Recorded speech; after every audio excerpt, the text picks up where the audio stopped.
Bonsoir, bien-aimés frères et sœurs en Christ, que la paix, la grâce de notre Seigneur Jésus-Christ soit avec vous ce soir. Qu'elle repose en vous et que cette paix vous soit donnée.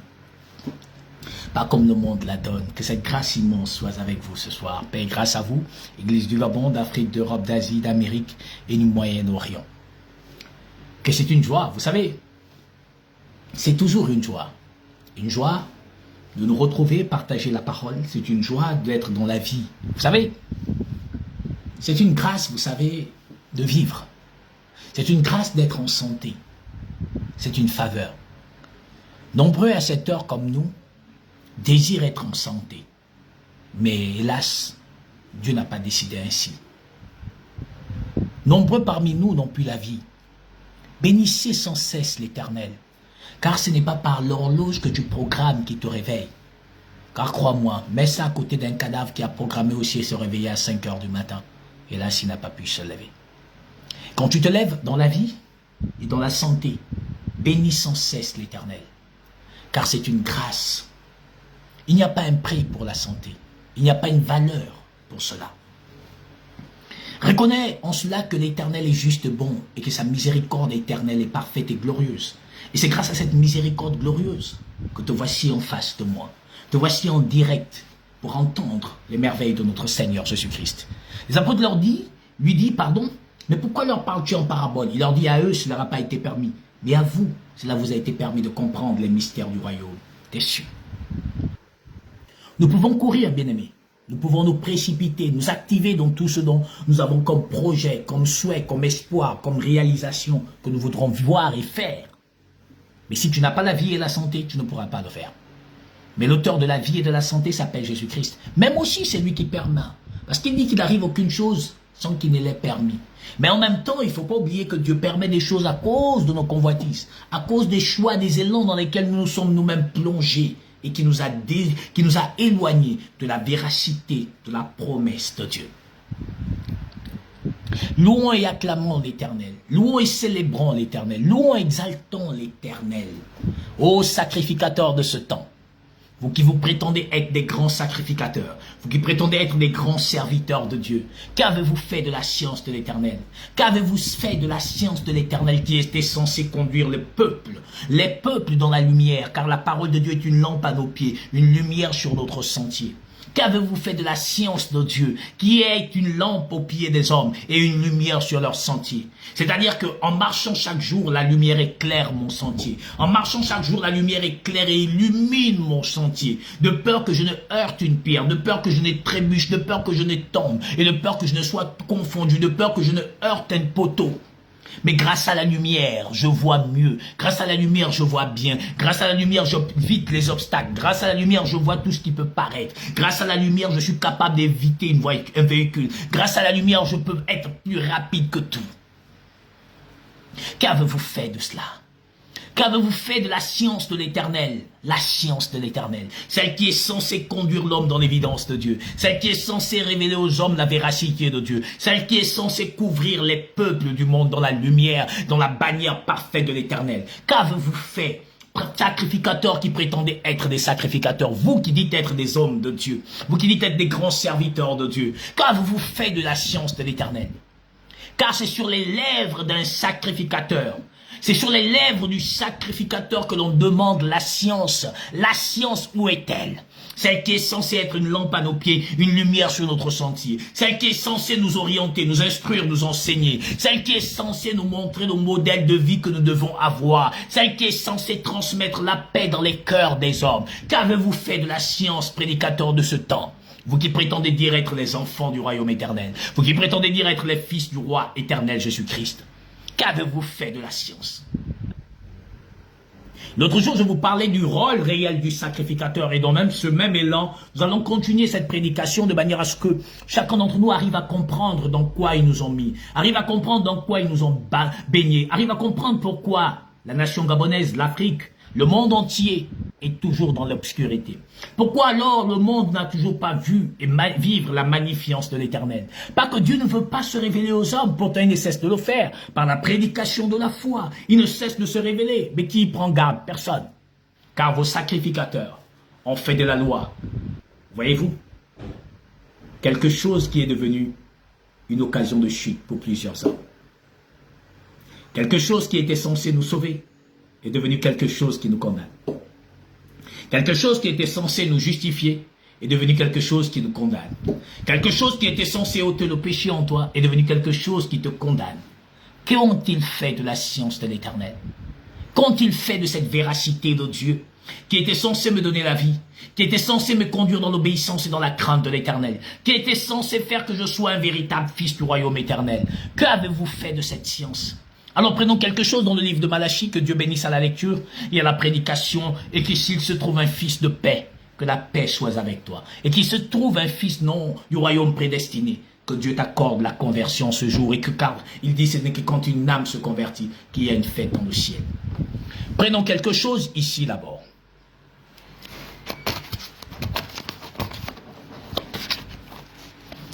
Prenons quelque chose dans le livre de Malachie, dont nous sommes allés l'autre fois. Malachie chapitre 2, la portion 7.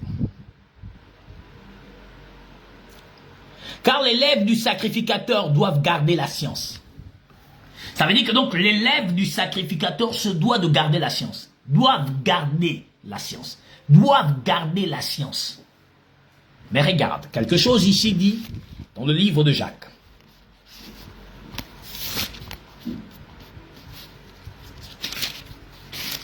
Jacques dit quelque chose ici. Regardez, vous allez voir vous-même. Jacques chapitre 3, tout en gardant Malachie 2, la portion 7.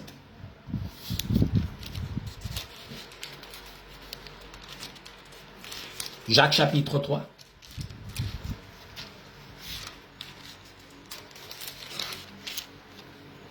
Jacques 3, la portion 1.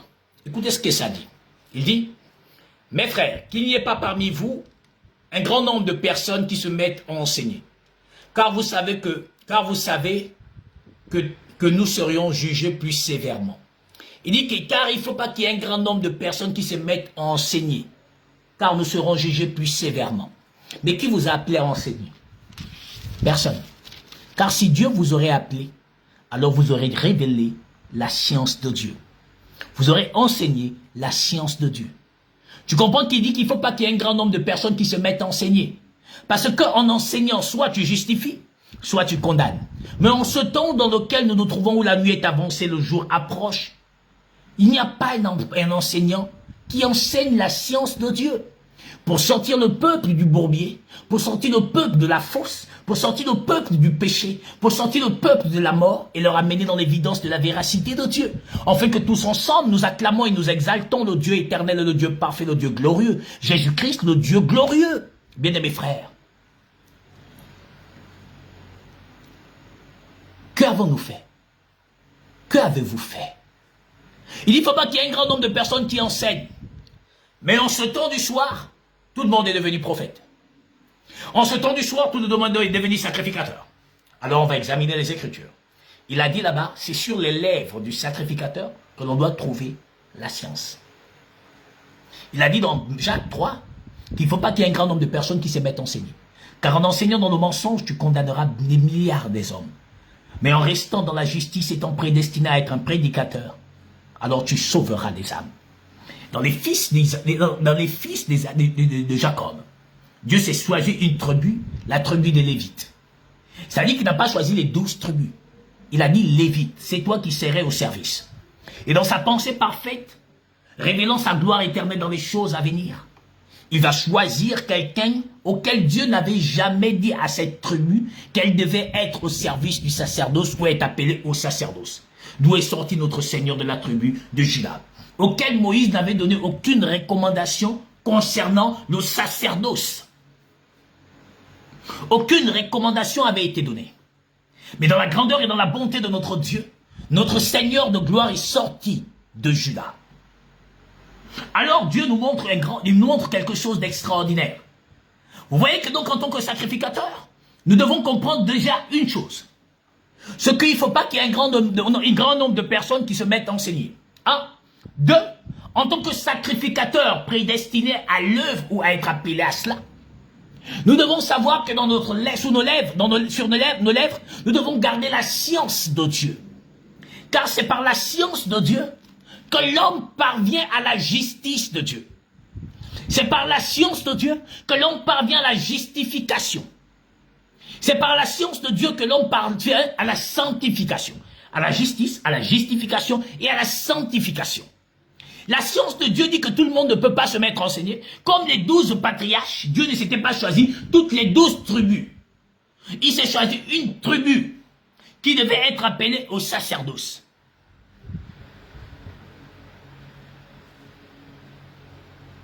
Mais notre Seigneur n'est pas sorti des Lévites. Il est sorti de la tribu de Juda. Cela montre que Dieu a confondu le monde.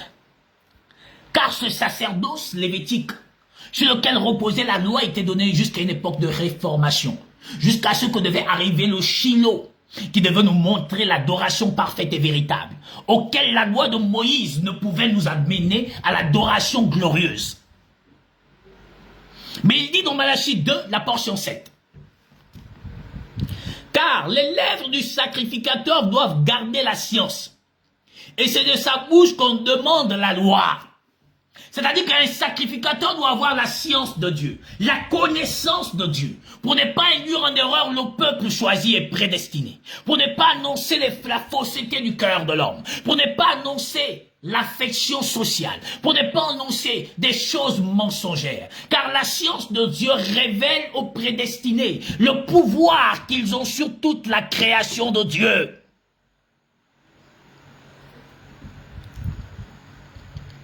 Il dit car les lèvres du sacrificateur doivent garder la science, et de sa bouche que l'on demande la loi.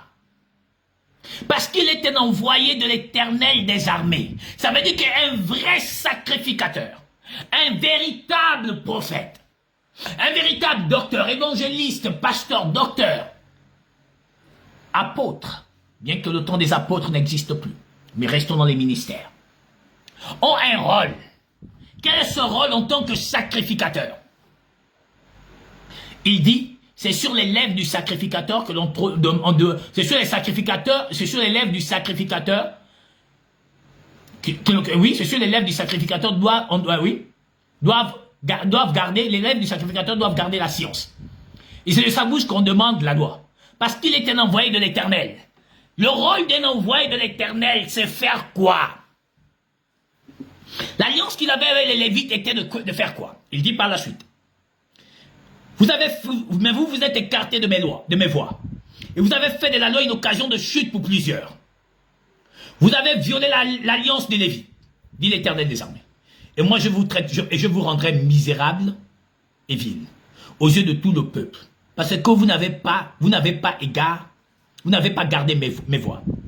Et vous avez égard à l'apparence des personnes quand vous interprétez la loi. Mais quand on est sacrificateur, il dit que nous devons garder la science. Et c'est de notre bouche que l'on demande la loi, la connaissance, pour guider, pour paître, pour conduire, pour instruire le peuple de Dieu. Alors, en tant que sacrificateur, que vous prétendez dire être, quel devrait être le rôle d'un sacrificateur? C'est donc de paître l'église du Dieu vivant dans la justice, dans la justification et dans la sanctification. Alors, quelque chose nous est dit ici quelque part dans le livre d'Éphésiens.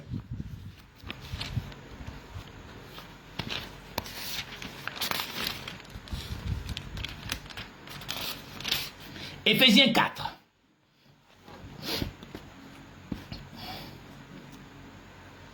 Éphésiens 4, la portion 11. Il dit, il a donné les uns comme apôtres, les autres comme, oui, il a donné les uns comme apôtres, les autres comme prophètes, les autres comme évangélistes, les autres comme pasteurs et docteurs. Pour quel rôle en tant que sacrificateur? Pour quel rôle? Le rôle du perfectionnement.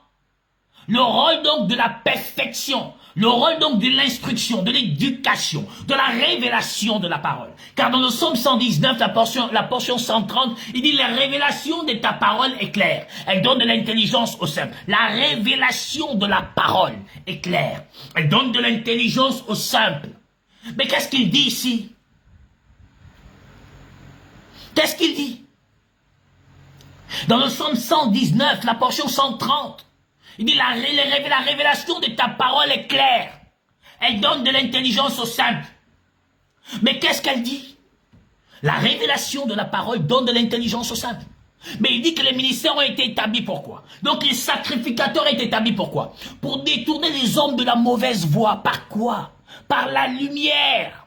Car sans lumière, un homme ne peut pas être détourné d'une mauvaise voie. Car il ne voit pas, il ne voit pas le chemin dans lequel il est. Il peut aller heurter une pierre, il peut tomber dans une fosse, il peut tomber dans je ne sais quoi, dans un ravin. Mais dès l'instant qu'il y a la lumière lui oriente sur le chemin. De manière à ce qu'il ne puisse pas être dans une fosse. Mais qu'avez-vous fait? Vous avez fait de la loi une occasion de chute pour les hommes. Vous avez fait de la parole de Dieu une occasion de chute. Vous avez fait de la parole de Dieu une condamnation pour les hommes. Car voici les hommes à qui vous présentez l'évangile. Ce sont des hommes assoiffés, des hommes cupides, des hommes idolâtres, des hommes traditionnalistes auxquels vous prétendez dire que la sorcellerie est un objet puissant dans leur destin et dans leur vie. Non, ce n'est pas juste. Vous devez au plutôt annoncer la véracité de Dieu.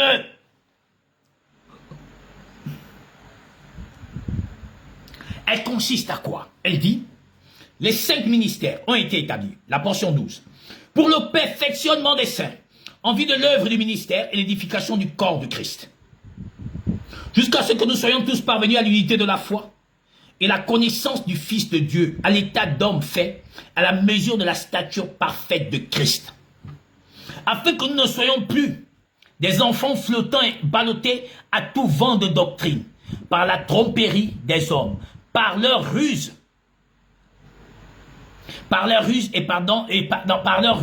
dans les moyens de séduction. C'est ce qu'il dit. Donc un prédicateur doit faire perfectionner. Mais la perfection est due à quoi? À un enseignement, à une éducation, à une instruction, à un dépouillement, à une instruction nouvelle reçue pour que la personne devienne de plus en plus intelligente. La connaissance te révèle quoi? Elle te révèle que Dieu t'a donné des choses extraordinaires, auxquelles la sorcellerie n'a pas une autorité et un pouvoir. Pourquoi? Regardez, prenons quelque chose ici, là.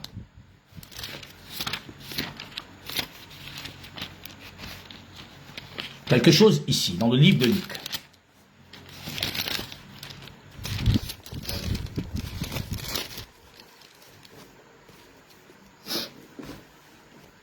Écoutez-moi bien ce soir, frères, et partagez cela massivement. Car je voudrais que ce message touche la nation gabonaise, touche l'Afrique et le monde entier. Écoutez-moi bien. C'est-à-dire que donc les lèvres du sacrificateur doivent garder la science, et c'est vers lui qu'on va se tourner pour demander la loi. C'est-à-dire la loi, c'est la parole. La connaissance de Dieu. Pour éviter les hommes de tomber dans la fosse. Vous voyez? Alors, dans le livre de Luc 10, la portion 17, écoutez bien, frère, ce soir. Il dit,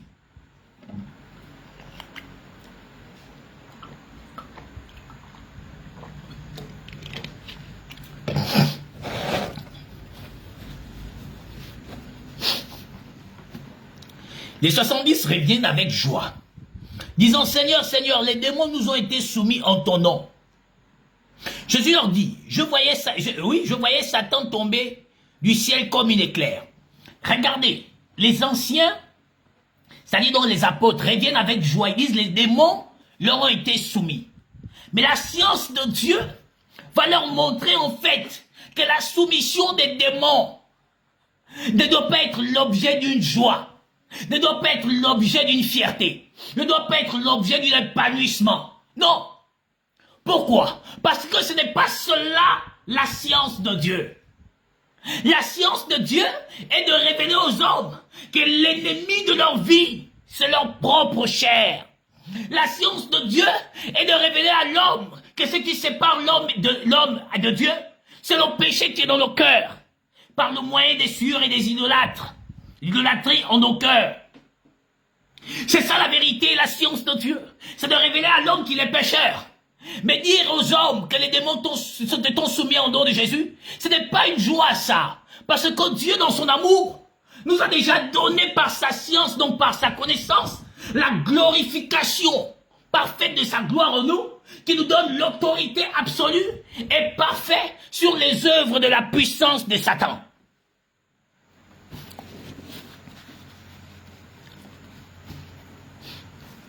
Il dit, Je voyais Satan tomber du ciel comme une éclair.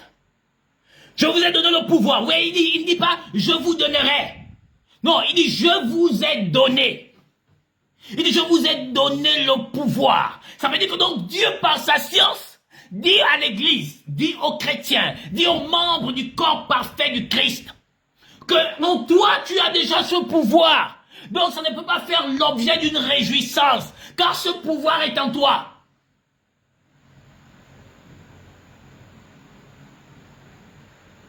C'est comme si, comme dirais-je, qu'est-ce que je peux dire là? C'est-à-dire que tu es président, mais tu t'inquiètes d'être président. C'est que tu as un problème. C'est-à-dire que tu es président, mais tu t'inquiètes d'être président. C'est que tu as un problème. Mais vous avez fait donc de la loi une occasion de chute, en disant aux hommes que vous pouvez vous battre contre les démons. Vous en disant aux hommes, vous pouvez vous battre contre les sorciers. En disant aux hommes que les sorciers ont un pouvoir. En disant aux hommes que ce n'est pas ça la science de Dieu. La science de Dieu définie parfaitement par l'Esprit dit que l'Église a reçu le pouvoir. Il dit, je vous ai donné, il dit, voici. Je vous ai dit, voici, je vous ai donné le pouvoir de marcher sur les serpents, sur les scorpions et sur toute la puissance de l'ennemi. Et rien ne pourra vous nuire. Ça veut dire que donc rien ne peut nuire à un chrétien. Pas donc les serpents, pas même les scorpions, pas même la puissance de Satan.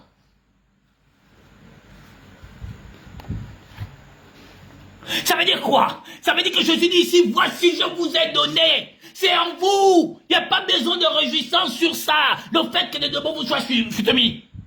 Mais ce qui devrait vous réjouir, car maintenant la science de Dieu va révéler ce qui doit être l'objet d'une réjouissance pour un chrétien. Ce n'est pas le mariage. Ce n'est pas les enfants ni le travail. Ce n'est pas l'argent. Ce qui doit faire l'objet d'une réjouissance que nous devons en fait envoyer dans tous les réseaux sociaux là. C'est de montrer aux hommes la conversion et la repentance des âmes. C'est de révéler aux hommes la nature Christos Santos dans les actes, dans les actions, dans le langage, dans la modestie, dans l'humilité, dans la simplicité, et dans l'amour fraternel, dans la charité, dans la connaissance, dans la foi, dans la sagesse, dans la prophétie, dans le discernement, dans le fruit de l'esprit, qui fait que quand les hommes païens ont vu les disciples à Antioche, ils ont dit ce sont des chrétiens en référence à Christ qui vivent en eux. Ils n'ont pas dit quoi autre chose que des chrétiens, parce qu'ils avaient la nature de Christ. Ils n'ont pas dit chrétiens parce qu'ils étaient en train de se réjouir de ce que les démons étaient soumis. Non. Ils ne les ont pas appelés chrétiens parce qu'on était en train de leur consulter. Non, on ne leur a pas appelé chrétiens parce qu'il y avait un prophète bidon qui était en train de leur conter une histoire de leur existence sociale et sociétale qui, selon le prophète perdu, aurait été embrigadé par les forces des ténèbres. Alors que voici, Dieu dit, voici, je vous ai donné le pouvoir. À qui a-t-il donné le pouvoir? Mais aux chrétiens. Ça veut dire que donc les personnes dont vous dites que Satan possède la vie, ce ne sont pas des chrétiens. Parce que si tu es un sacrificateur du Dieu très haut, tu dois amener l'Église à la perfection pour la préparer à l'œuvre du ministère et à l'édification du temple, du corps du Christ. Et alors que Dieu dit dans le livre de Jérémie quoi? Je connais le projet que j'ai formé pour vous. Un projet de paix et non de malheur. Jérémie ou Ésaïe, quelque chose comme ça. Il dit je connais le projet que j'ai formé. Ça veut dire que donc le prédicateur parfait doit mener l'Église où chaque membre a révélé à ce dernier le projet que Jésus-Christ a formé pour lui. Or, ces prédicateurs païens vous révèlent un projet satanique. Parce que le projet qu'ils vous présentent est un projet d'adoration aux ténèbres. Un projet de la crainte de la créature au lieu du Créateur qui est béni éternellement. C'est un projet qui vous fait peur et qui vous donne la peur des hommes païens que vous appelez sorciers.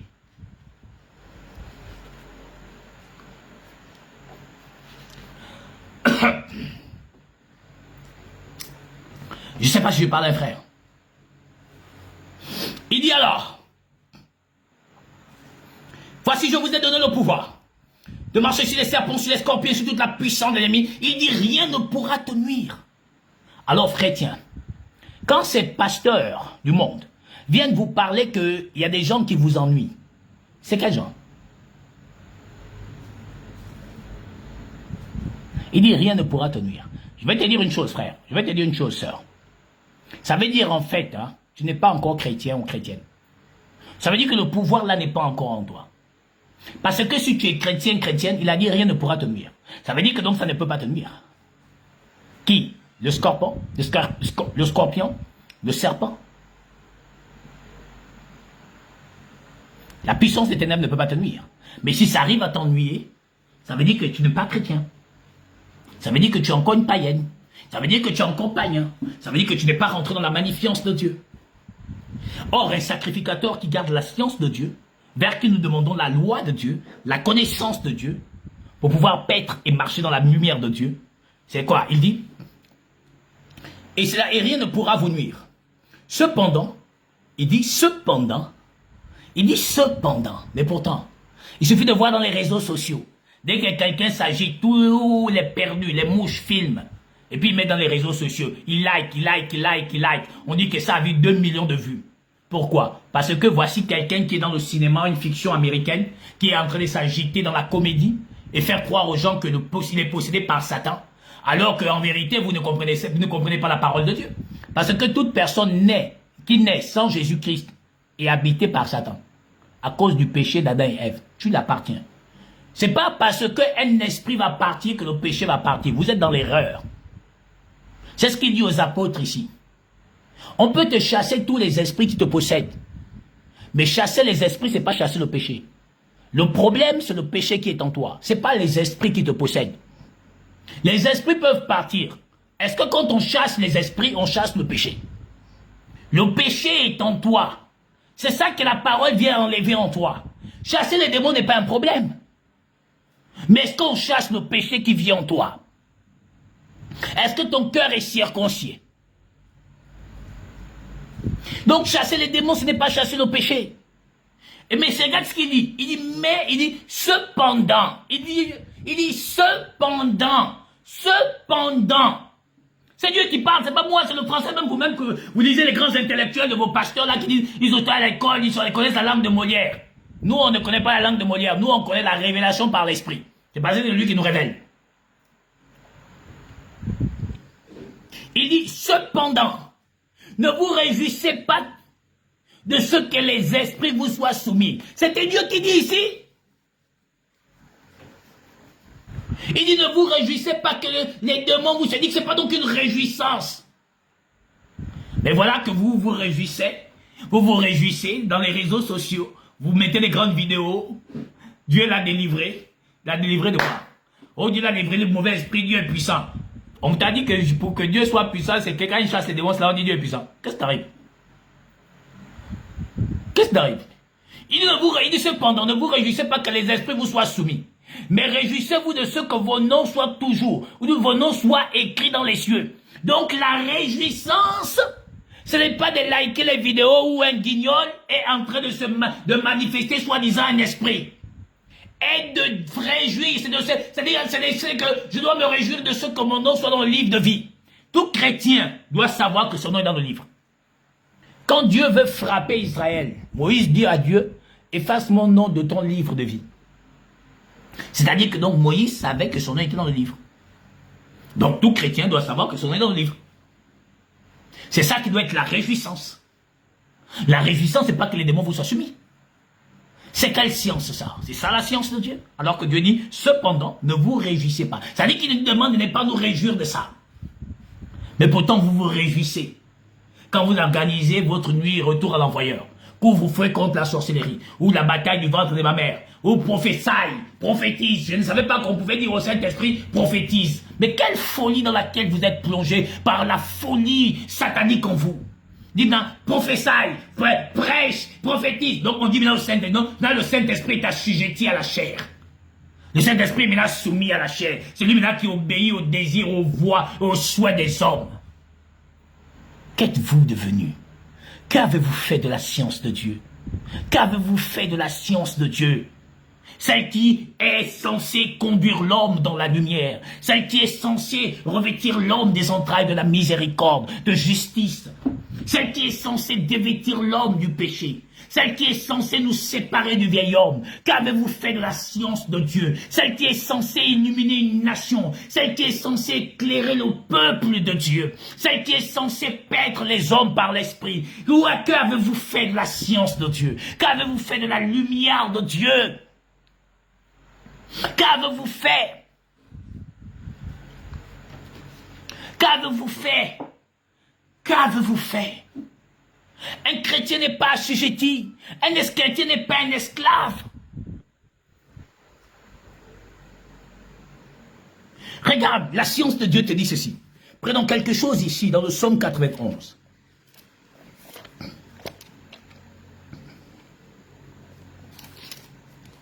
Prenons quelque chose dans le psaume 91. Regardez ici. Dans le psaume 91, le verset, la portion 1.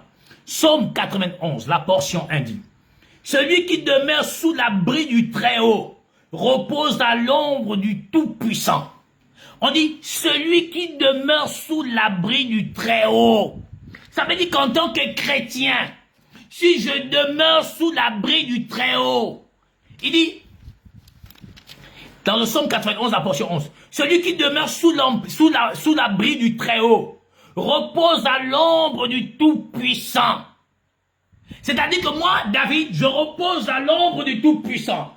Comme je suis un pounou de Moabiville, je mets mes petits pieds là, croisés là, tranquille, je suis certainement en train de siroter un bon petit cocktail ou de fruits là, je suis tranquille là, je suis en train de siroter pendant que Satan est en train de s'exciter tout seul, il crie là comme un lion, moi je suis là en train de siroter, je dis, mais mon type, mais continue là. Nous, on n'a pas encore fini parce que tu nous fais pas peur. On continue à siroter, on est tous dans l'élégance et dans le charme du Seigneur.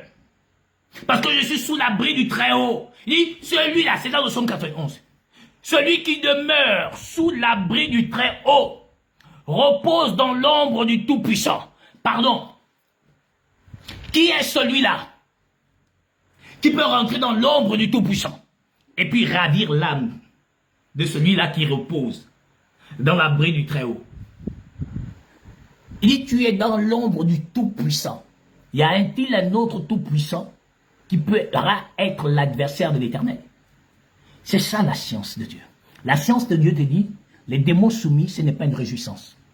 La réjouissance, c'est que ton nom soit dans le livre des vies. Il dit, celui qui demeure sous l'abri du Très-Haut repose à l'ombre du Tout-Puissant. Voici la vérité de Dieu. C'est-à-dire que toi, tu ne dois pas être dans l'inquiétude. Parce que tu demeures sous l'abri du Très-Haut. C'est-à-dire que ton abri, c'est le Très-Haut.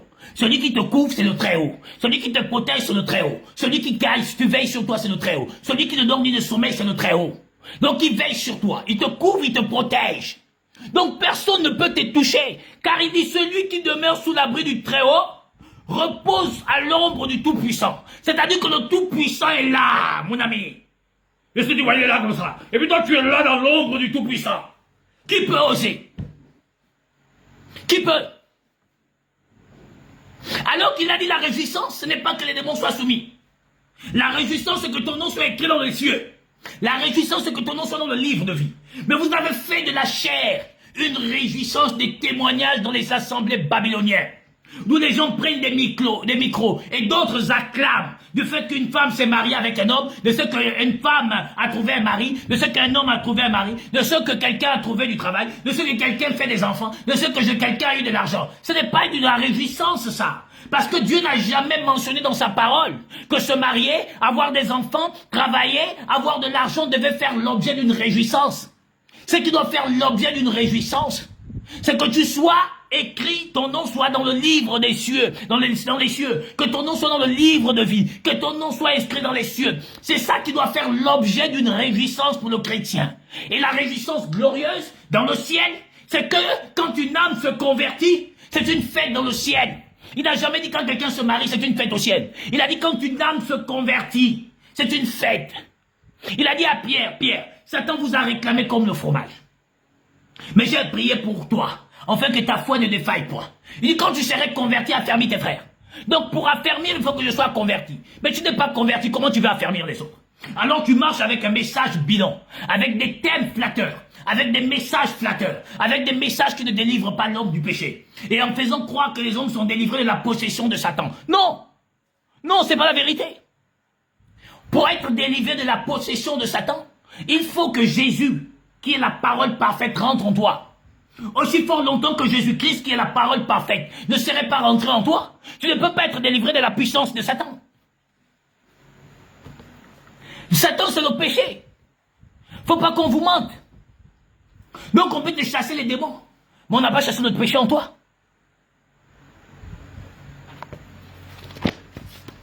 Je ne sais pas si tu me comprends ce soir.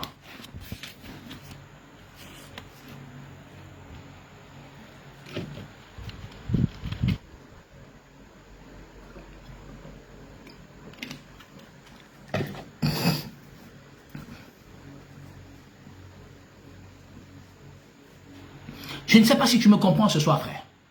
Je ne sais pas si tu me comprends, sœur.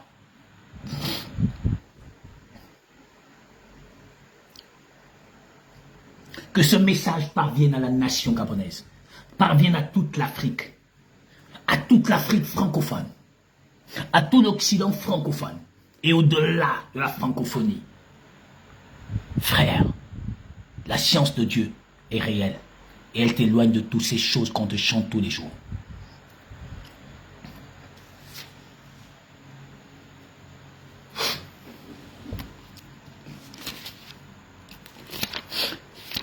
Jean 10.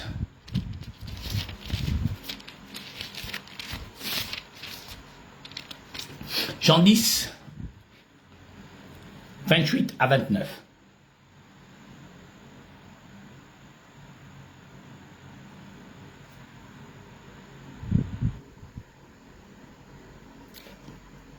Jean 10, la portion 28 à 29. Il dit: Je leur ai donné la vie éternelle, et elles ne périront jamais, et personne ne les ravira de ma main. Il dit: je leur ai donné la vie éternelle, et elles ne périront jamais, et personne ne les ravira de ma main. Psaume 91 a dit: celui qui est sous l'abri du Très-Haut repose à l'ombre du Tout-Puissant. Dans Jean 10, 28 à 29, il dit: je leur ai donné la vie éternelle, et ils ne périront jamais, et personne ne les ravira de ma main. Comment Satan peut-il ravir un élu de la main de l'Éternel, alors que tu reposes à l'ombre du Très-Haut, alors que tu es à l'abri du Très-Haut, et que toi tu reposes à l'ombre du Très-Haut? Il dit dans Jean 10, 28 à 29, dans cette portion, il dit: je leur ai donné la vie éternelle, donc tu es éternel. Et elles ne périront jamais. Tu ne peux périr parce que tu es éternel. Et personne ne me les ravirait de ma main. Donc personne ne peut te ravir de la main de Jésus. Alors que dans Luc 10, il dit, je te donne le pouvoir. Il dit: voici, je te donne le pouvoir de marcher sur les serpents, sur les scorpions, sur toute la puissance des miracles ne pourra te nuire. Ça veut dire que donc le sorcier ne peut pas nuire un chrétien.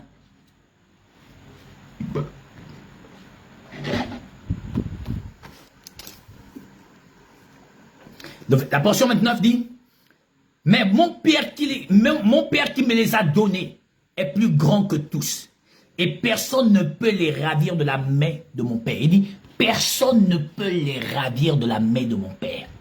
Vos sorciers que on vous dit tous les jours là, vous pourchassent là, ce n'est pas des personnes. Oui. Mais comment il peut te ravir? Il dit: personne ne peut. Il dit: personne ne peut. Le sorcier n'est pas une personne. Mais il dit: personne ne peut. Regarde, il dit quelque chose ici, non? Regarde. C'est dans Job, hein? Quelque chose ici dans Job. On va prendre quelque chose dans Job ici. Tu vas voir, on va prendre quelque chose dans Job.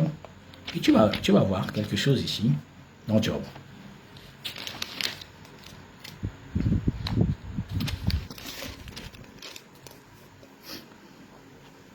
Job 12. Job 12, la portion 12. Job 12, la portion 12. Il dit: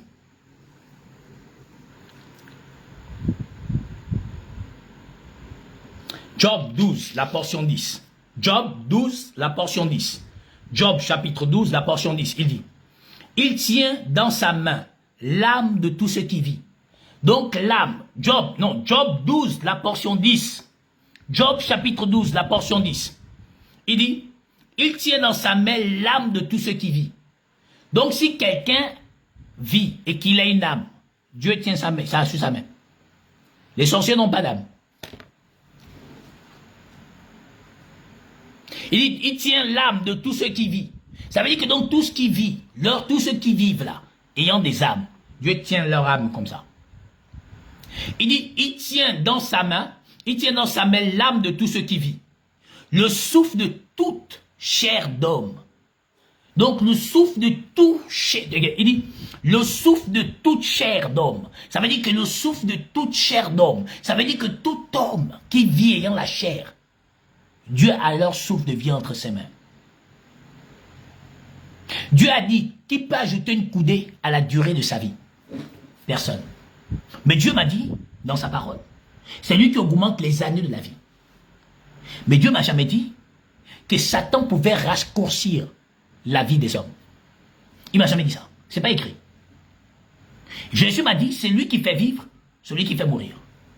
C'est lui qui élève, celui qui abaisse. C'est lui qui enrichit, c'est lui qui appauvrit. C'est ce que Jésus m'a dit. Donc Jésus m'a jamais dit qu'un sorcier pouvait enrichir, un sorcier pouvait appauvrir. Jésus m'a jamais dit qu'un sorcier pouvait te faire vivre et te faire mourir. Jésus m'a jamais dit ça. Jésus m'a dit, c'est moi qui fais vivre, c'est moi qui fais mourir. Il dit dans Job 12, la portion 10, il tient la vie de toute âme et toute chair d'homme. C'est entre sa main. Le souffle de toute chair d'homme. Donc, y compris les sorciers. Donc, un sorcier qui est entre les mains de Dieu, qui est la vie, ça, son souffle est entre les mains de Dieu. Toi, qui est au creux de la main de l'Éternel, auquel Dieu a dit personne ne peut te ravir de sa main. Donc, le sorcier là, donc là, sa vie est entre les mains de l'Éternel. C'est maintenant lui qui va quitter de là, il va te ravir de la main de l'Éternel. Non. Les prédicateurs là n'ont pas la science de Dieu. Ils n'ont que le mensonge de vos cœurs par lequel ils vous font vivre. Vous savez, quand quelqu'un devient dépendant de la drogue, ça devient la drogue qui le conduit. Et eux, ils ont de la drogue. Et puis, ils vous ont rendu consommateur accro de la drogue. Seule la grâce peut vous sortir de là. L'évangile, elle est parfaite. La science de Dieu est glorieuse.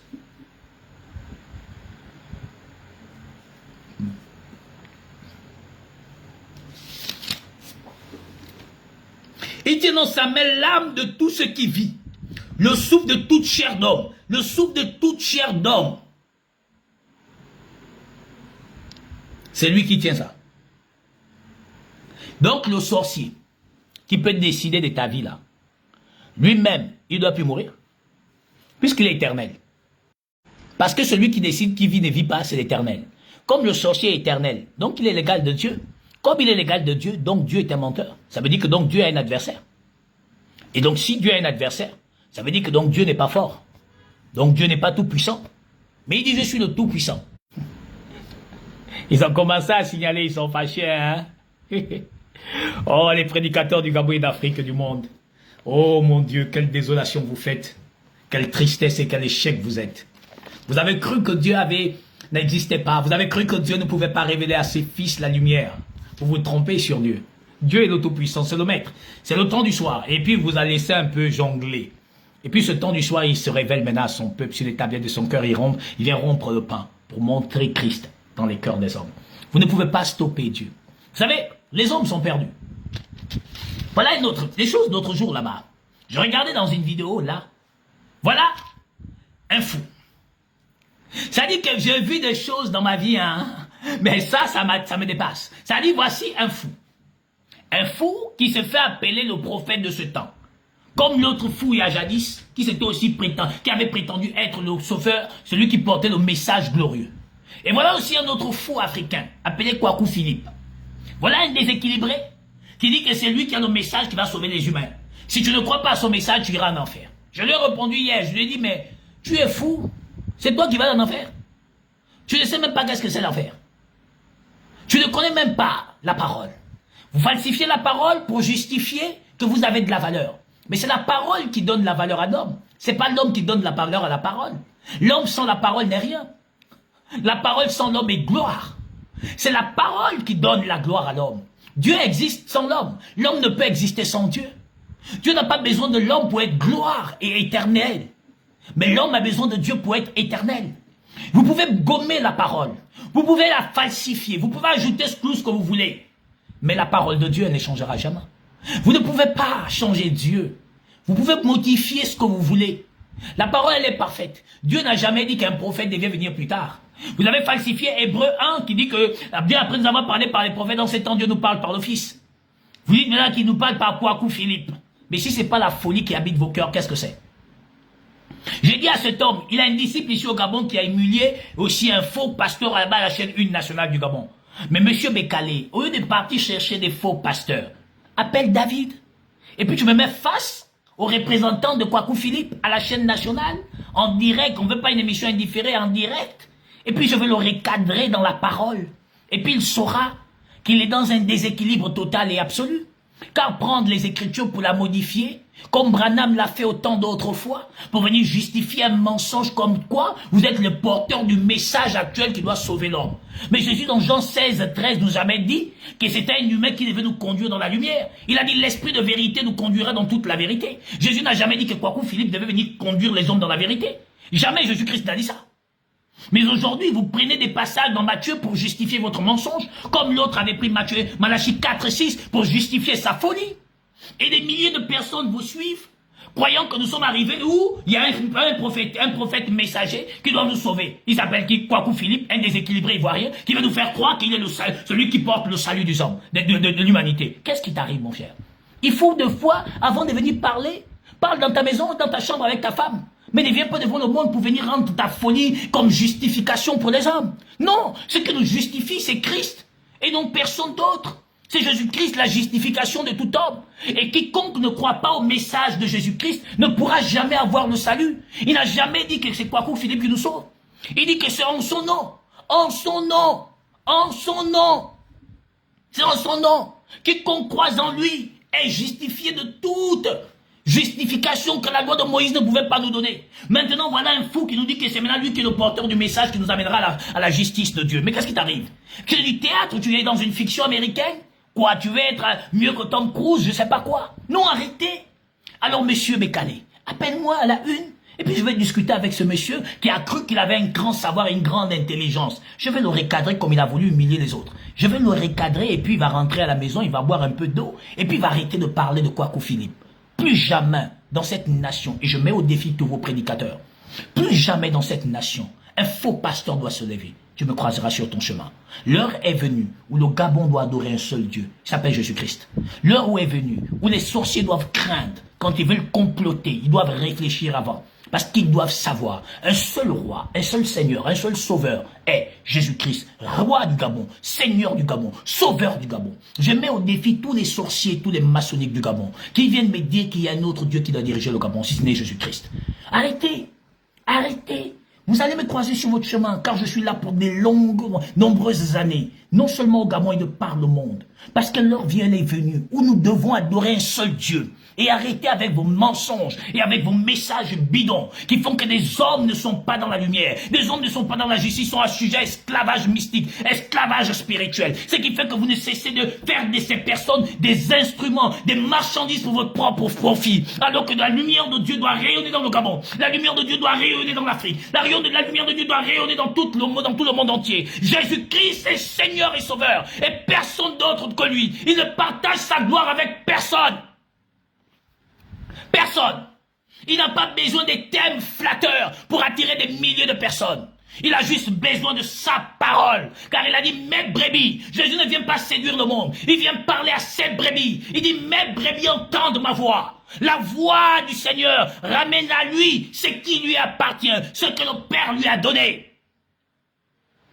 Vous avez fait du Gabon une caverne des brigands et des voleurs, des bandits mystiques et spirituels. Vous avez fait du Gabon un pays d'adoration de Satan. Vous avez fait du Gabon un pays dans la désolation totale et absolue. Vous avez éloigné la nation gabonaise de la crainte de Dieu. Et vous avez soumis la nation à l'immoralité sexuelle. Vous avez soumis la nation à la souillure d'adoration de Lucifer. Vous avez soumis la nation à tout dérapage mystique. Et vous avez fait de la nation gabonaise un pays baigné du mensonges sataniques. Et vous avez fait que cette nation ne demeure plus dans la lumière de Dieu. Et vous avez fait que les vices contre nature gouvernent la nation. Alors que non, non, non, Jésus-Christ doit régner au Gabon et personne d'autre que lui. Vous devez ramener la nation à la lumière de Christ, à la gloire de Christ, à la crainte de Christ. Vous devez faire que la nation acclame Jésus-Christ. Et vous avez mis devant la nation la politique. Vous avez mis devant la nation la politique. La politique n'est pas objet de salut de quiconque. Elle est là pour résoudre les problèmes sociaux d'une nation. Elle n'est pas là pour donner le salut aux hommes. Elle n'est pas là pour ça. Elle est là pour régler les problèmes sociaux. Et encore que même là, c'est Dieu qui incline les cœurs des présidents et des rois. C'est Dieu qui incline. Les présidents doivent demander la sagesse aux chrétiens. Pas le contraire. Mais voilà aujourd'hui, parce que vous êtes dépouillés de l'argent qu'on vous donne plus, et là vous prétendez dire être des grands serviteurs, vous prédisez la malédiction de cette nation, et vous dites être des grands serviteurs de Dieu. Toutes vos prophéties, c'est seulement le chaos sur cette nation. La nation n'est pas perdue parce que la politique existe. La nation est perdue parce qu'il n'y a pas la lumière de Christ. La nation est dans l'immoralité parce qu'il n'y a pas la gloire de Dieu. Quand une nation n'a pas de vision, elle est sans frein. Quand un peuple n'a pas de vision, elle est sans frein. Où est la vision de Christ pour paître la nation? Où est la vision de Christ pour conduire le monde? Où elle est? Elle est où? Elle est où? Elle est où? Arrêtez. Arrêtez. Le Gabon est victime de ce qu'elle a de plus belle, sa richesse. Mais où sont ces prédicateurs qui prétendent être des grands serviteurs de Dieu? Les voici maintenant, ils courent pour faire la politique. Comme si Jésus avait besoin, pour montrer sa puissance, qu'il devrait aller faire la politique pour sauver je ne sais qui. Voilà ce que vous êtes devenus. Et vous prétendez être des grands serviteurs de Dieu parce que vous êtes en veste. Je vais vous remettre sur le chemin de la lumière. Oh, croyez-moi, vous me croiserez sur votre chemin. Le Gabon ne peut plus être l'objet de Satan. Le Gabon ne peut plus être un objet d'adoration à Lucifer. Le Gabon doit revenir à Christ, avec son cœur, avec son âme, avec son esprit, et de toute sa force, de toute son âme et de toute sa pensée, de toute sa force, toute son âme et de tout son cœur. Elle doit adorer Jésus-Christ en esprit et en vérité. Seule la lumière de Jésus-Christ redonnera à la nation l'éclat glorieux et véritable. Depuis plus de 30 ans, vous dites être des grands serviteurs de Dieu. Qu'avez-vous fait de la nation? Où est la science que vous étiez censé porter à ce peuple? Vous avez dépouillé des gens, vous avez déchiré des familles entières. Vous avez prétendu que la sorcellerie était si forte. Depuis que vous faites les nuits de la nuit contre le couvre-feu, depuis là les sorciers ne meurent pas. Tous les jours vous faites des combats aux sorciers. Ou les sorciers même rient de vous parce qu'ils sont méga des comédiens. Non, nous ne sommes pas des comédiens en Christ. Alors ça doit suffire. J'ai dit ça suffit. Ça suffit. Ils doivent avoir de la crainte, les ténèbres. Les maçonniques doivent avoir peur. Les sorciers doivent avoir peur. Où Jésus est, il règne en Seigneur et en Roi. Seul. Et voilà, ça suffit. Avec des thèmes bidons, ça suffit. Qu'est-ce qui suffit? Ça va suffire que l'argent rentre dans tes poches, oui. C'est ça qui doit suffire. Pas le dépouillement financier des hommes. Amener les cœurs à la conversion, à la repentance. Arrêtez ça. Prêchez la véritable parole. Ramenez les hommes à se répandre, à se convertir à Christ. Pas avec des messages bâtillés pour vous enrichir au travers de ces pauvres hommes misérables qu'ils sont. Déjà, il y en a qui n'en ont pas assez. J'ai dit ça suffit. Nous devons prêcher Christ et Christ doit être le Seigneur du Gabon et de l'Afrique et du monde entier. Seul Jésus-Christ est Seigneur. Ça suffit. Ramenez les cœurs des hommes à Christ. Car c'est le rôle du Saint-Esprit. Tel que Malachie 4:6 dit. Il ramènera le cœur des enfants au Père. Et le cœur des pères aux enfants. On a vu que l'accomplissement s'est fait par Jean-Baptiste. La seconde partie doit s'accomplir. Les cœurs des enfants doivent revenir à à la foi des pères, c'est-à-dire à la foi apostolique, par le Saint-Esprit, pas par des individus fous qui viennent raconter des bidons aux gens. Alors Gabon, tu dois savoir une seule chose. Est-ce que tu cherches réellement Jésus-Christ en esprit, en vérité? Ou c'est parce que tu as faim que tu cherches Jésus-Christ? Frère, homme, frère, tu dois te poser cette question. Pourquoi tu cherches Jésus-Christ? Parce que tu cherches le salut de ton âme? Parce que tu cherches la vie éternelle? Ou parce que tu es au chômage, tu veux que Jésus te donne le travail? Ou parce que tu n'enfantes pas, tu veux que Jésus te donne les enfants? Ou parce que tu n'es pas marié, tu veux que le mariage?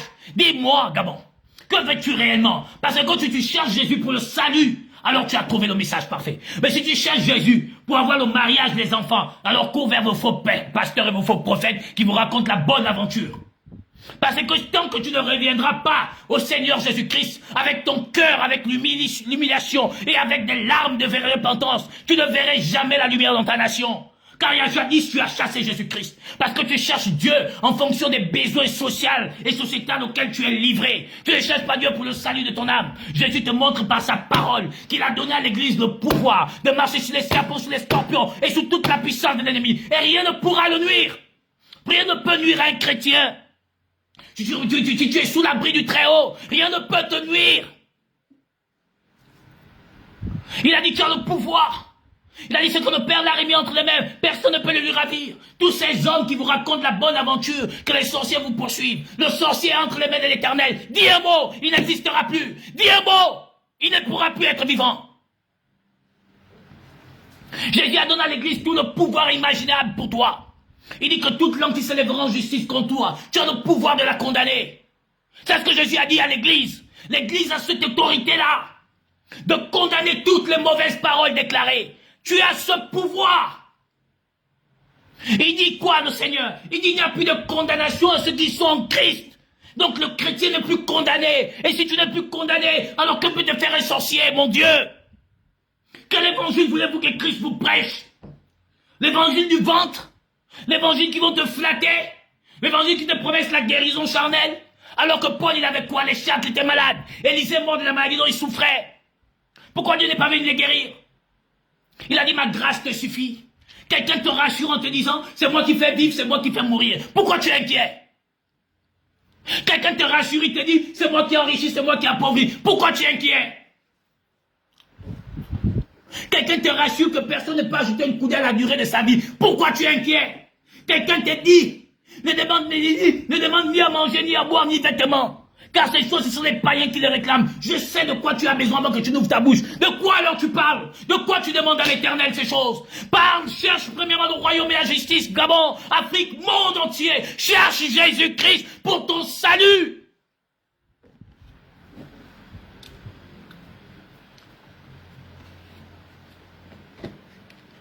Mais tu cherches les prophéties. Tu cherches les prophéties, tu cherches les miracles, tu cherches une raison que ton mariage est bloqué, ta vie est bloquée. Par qui? Par qui? Qui a bloqué ta vie? Tu es chrétien ou tu n'es pas chrétien? Tu es chrétienne ou tu n'es pas chrétienne? Qui a bloqué ta vie? Dis-moi. Qui a bloqué ta vie? Oui, et c'est ça le problème. Parce que vos sacrificateurs n'ont pas de la science et ils n'ont pas la connaissance de Dieu. Que Dieu te bénisse dans le nom de Jésus-Christ. J'espère que Dieu nous fera grâce et nous gardera en vie. Je te donne rendez-vous ce dimanche dès 10h pile sur la page La Parole de Jésus-Christ. Appelle tous les millions des Gabonais ou des milliers de Gabonais. Appelle le monde entier. Dis nous avons rendez-vous sur une page appelée La Parole de Jésus-Christ. Avec le bien-aimé frère et prophète David, nous allons partager quelque chose que le monde ne peut nous donner. Mais ce Jésus-Christ donne à ceux qui sont prédestinés. Invite des milliers de personnes à se unir et s'assembler avec nous ce soir, dimanche, dès 10h. Nous allons parler de la gloire de notre Seigneur. Et certainement Dieu nous conduira dans des choses dont nous ne connaissons pas, mais nous parlerons de cela dans la magnificence et dans la gloire éternelle. Que Dieu te bénisse puissamment, que Dieu te glorifie réellement, qu'il veille sur toi et qu'il soit encore comme à jamais celui qui veille sur toi jour et nuit, car il ne dort ni ne sommeille. Je te donne rendez-vous ce dimanche dès 18h, dès 10h pile, dimanche dès 10h pile sur la page La Parole de Jésus-Christ. Mais grâce à vous tous qui a été en direct, on nous a signalé, je sais. On nous a signalé, je sais. Donc, mais nous bénissons Dieu, car c'est à cela que nous sommes aussi appelés. Ne vous inquiétez pas, Dieu est au contrôle. Et nous allons renverser les doctrines mensongères de cette nation. Et nous allons établir la doctrine parfaite de notre Seigneur Jésus-Christ. Et nous allons ramener par la puissance de Dieu, par la puissance de son Esprit Saint en nous, la gloire et l'adoration véritable de Jésus-Christ dans ce Gabon. Et la lumière jaillira dans cette nation, au nom de Jésus-Christ. Et de par toutes les nations du monde, Dieu mettra sa lumière. Et les nations adoreront Jésus-Christ comme elle adorait au temps des saints apôtres. Que Dieu vous bénisse au nom de Jésus-Christ. Dimanche, dès 10h pile, sur la page La Parole de Jésus-Christ. Invite tout ce que tu connais à venir simplement écouter et Dieu fera le reste. Fais ta part et le Seigneur fera le reste. Que Dieu vous bénisse au nom de Jésus-Christ. Excellent week-end à vous dans la paix et dans la grâce de notre Seigneur et Sauveur Jésus-Christ. Amen.